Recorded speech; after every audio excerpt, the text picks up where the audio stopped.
Hola, me llamo Profesor Jordan y yo trabajo en Clearview Elementary. Hi, I'm Professor Jordan and I work at Clearview Elementary. I'm really excited that I get to read the next chapter of Cleo, Edison, Oliver, Playground Millionaire with you today. Today we're going to be reading chapter 4. If you would like to follow along, you can open your books up to page 37. Peanut butter and jelly. Cleo woke up Tuesday feeling bearish, which was what you were when things were not looking up. She was intrigued by the thought of getting to know her new teacher, since everyone said he was the opposite of his name, Mr. Boring. But she was not really looking forward to school. First of all, there was the school part. Cleo liked learning things, if only she didn't have to do all those pesky assignments. And this year she had to face the awfulest of awful assignments. The one she'd been dreading since 3rd grade. The 5th grade family tree project. Ugh! Every year they hung in the 5th grade hallway of New Heights Elementary. Construction paper trees with green leaves labeled with names. Names of kids' parents, grandparents, great-grandparents, aunts, and uncles. Biological family. Learning about genes. Finding out about where you came from. All stuff she couldn't do because her birth parents, whoever they were, hadn't wanted her to know who they were. She glanced at Fortune A. Davies on her wall. A knock came at the door. She sat up and put her feet on the floor. Dad poked his head in. "See you later, sunshine." He came over and kissed the sleep cap that covered her hair. "Have a great first day." "You're leaving?" "I told you last night. I've got 0 period this year." "What about chocolate chip pancakes?" "They always had chocolate chip pancakes on the first day of school." "Rain check. Saturday. Promise." He held out his hand for their special promise handshake. Clasp, slide palms, fluttery fingertips. She did it, but not happily. Her day hadn't needed any help getting worse. Shouting erupted on the other side of the wall. JJ screamed, then started crying. Footsteps pounded down the hall. "Mom! Julian drew on my Nerf gun!" "Sounds like trouble in paradise. Better go help out." Dad gave her a squeeze. "That was a really generous thing you did, giving your brother that money." Dad had bought the Nerf gun with Josh the night before. They'd gotten a great Labor Day deal, of course. Cleo let herself be hugged. She inhaled Dad's fresh, just-showered morning scent. Too quickly, he was leaving. Mom and Dad pecked lips as they crossed paths in the doorway. "See you after soccer practice," Dad said. "Cleo, you should be up and dressed by now. What's the holdup?" Mom rushed back out. "Stop hitting your brother."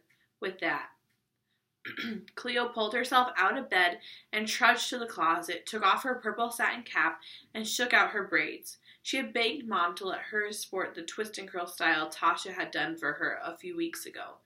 But Mom insisted it was too high maintenance, and would only last a few days instead of a few weeks. They were sticking to braids, for now. She deliberated for a long time over what to wear. Finally, she decided on her favorite purple and orange striped blouse with the ruffles on the cuffs and down the front, even though it was getting a little tight. On the bottom, she wore her black skirt with orange leggings. Her skin peeked through a small hole in one knee, but she didn't think it was too noticeable. Wear bold. Be bold.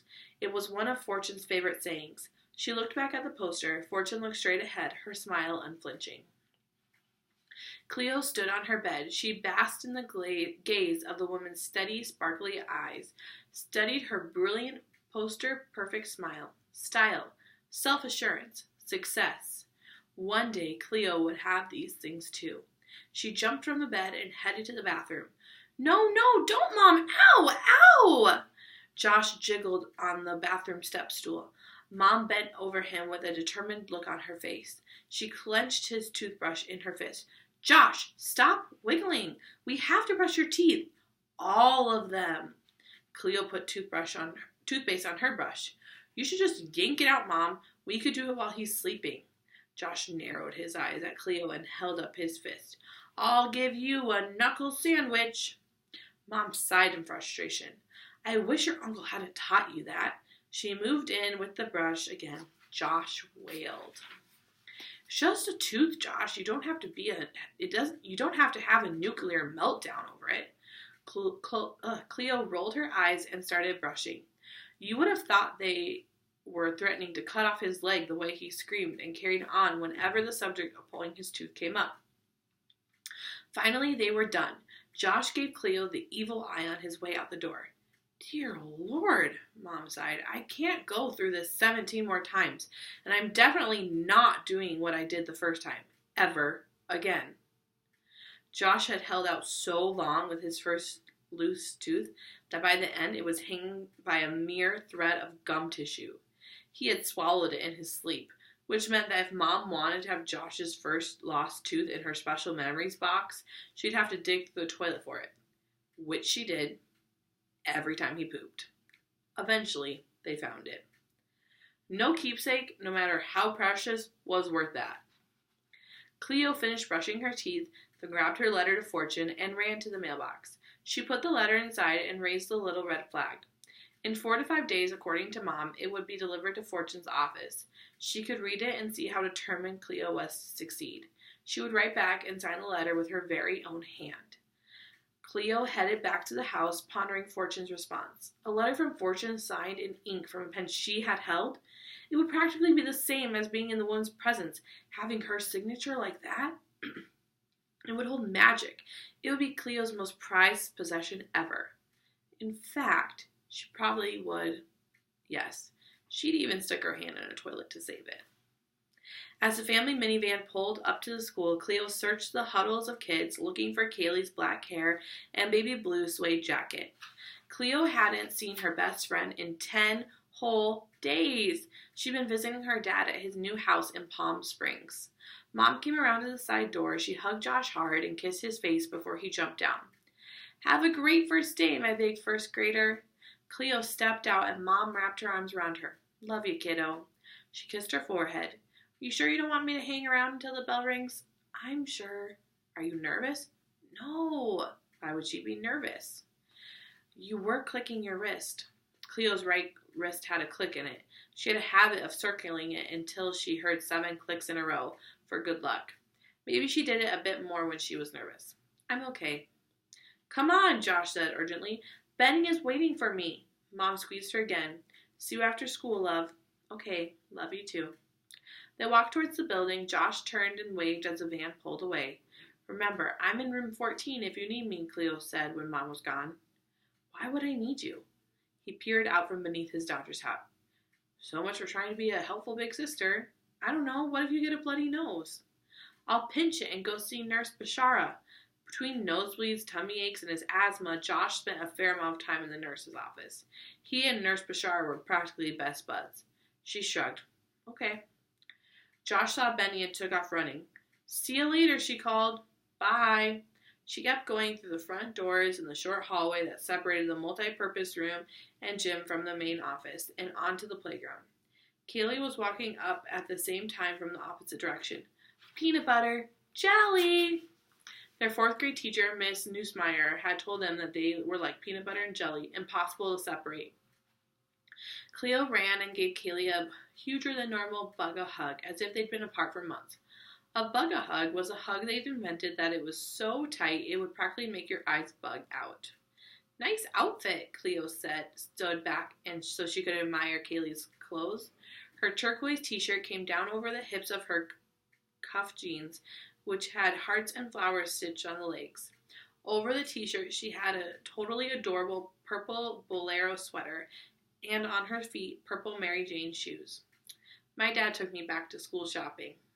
Cleo's striped, too-tight button-up blouse suddenly seemed faded. The sleeves felt a little too short, and the hole in her leggings felt gaping. Her family hadn't gone back to school shopping this year. Kaylee's chin-length, straight black hair was held back on either side by a funky felt hair clips, a paintbrush on one side and an artist palette on the other. Did he buy you these cool clips too? Cleo reached out to touch the palette. I made them, actually. Cleo's eyes bugged without the hug. Wow, they're great. You could sell these. Thanks. Kaylee slipped her arm through Cleo's and they walked toward the painted line on the playground outside their classroom. They reached their door, the only ones in line. Where were you last night? I sent Barkley over. Last spring, when she had been grounded from the phone for a month for calling an 888 fortune teller number, she had created a message capsule that attached to her dog's collar with Velcro. Cleo's canine carrier capsule. Then she trained Barkley to take messages back and forth between the Ortegas and her house and Viola. Barkley, the carrier dog. The night before, he'd come back with her message still in the capsule. I got home late from Dad's. Did you swim? I can't wait to go with you. I'd be in the pool the whole time. Kaylee looked at her feet. She was settling very quiet. I didn't really feel like swimming. She kept her head down for so long that Cleo looked too, thinking maybe she'd seen something interesting like an unchewed piece of bubble gum or a lost earring. He's got this new girlfriend. They were always going off places and leaving me and EJ behind. The whistle of the lineup shrilled. A girlfriend? Something just didn't seem right about a dad having a girlfriend. Cleo was about to say so when she heard Lexi Lewis's mocking voice. Hey, LaSnore, how was your summer? Much more laboring than mine, I'm sure. Cleo stood as straight and tall as she could, but Lexi still looked down on her. She wore a fur-lined hooded vest, a gold purse covered in rhinestones flowers hung by her side. Who brought a purse to school? Lexi Lewis, that's who. I see you're still wearing braids. Lexi's hair was pressed and sleek all the way down to her shoulders. I see you're still at New Heights. Lexi always bragged that her parents planned to move her and her brother Cole in private school. If only they would, Cleo thought. Her life would be so much easier. Did you think I wouldn't be? Hoped was more like it. What about private school? We're applying for middle schools now. Elementary doesn't really matter anyway. Her eyelids fluttered. How about your dolls? Cleo clenched her teeth. I don't play with dolls. You did last year. Well, I don't anymore. I'm too busy running my businesses.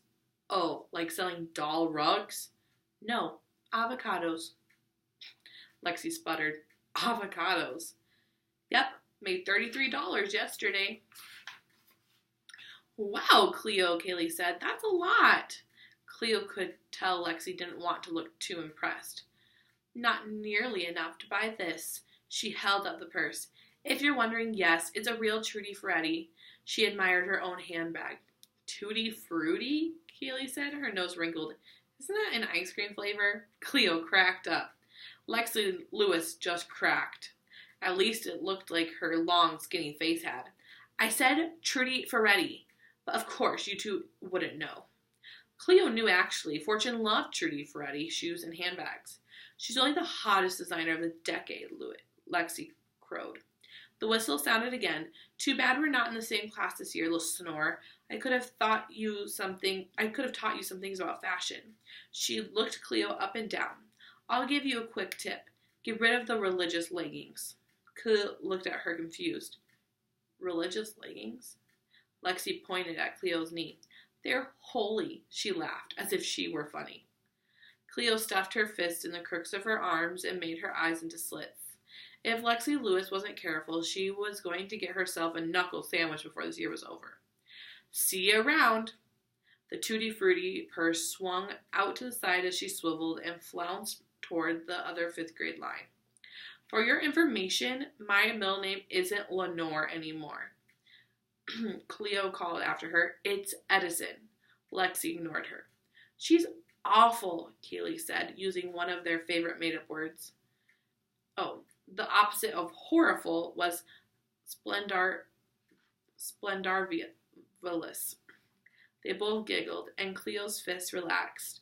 The door to their classroom opened, and a tall, skinny man in a red, blue, and green Hawaiian shirt came out. Hello, room number 14, fifth graders. Do I have some big plans for you?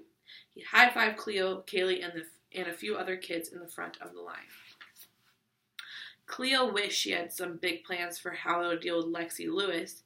She glanced at Lexi's purse, glinting in the sun, and told herself she could care less if Lexi Lewis owned a Tutti Frutti, even if the designer label was Fortune's favorite.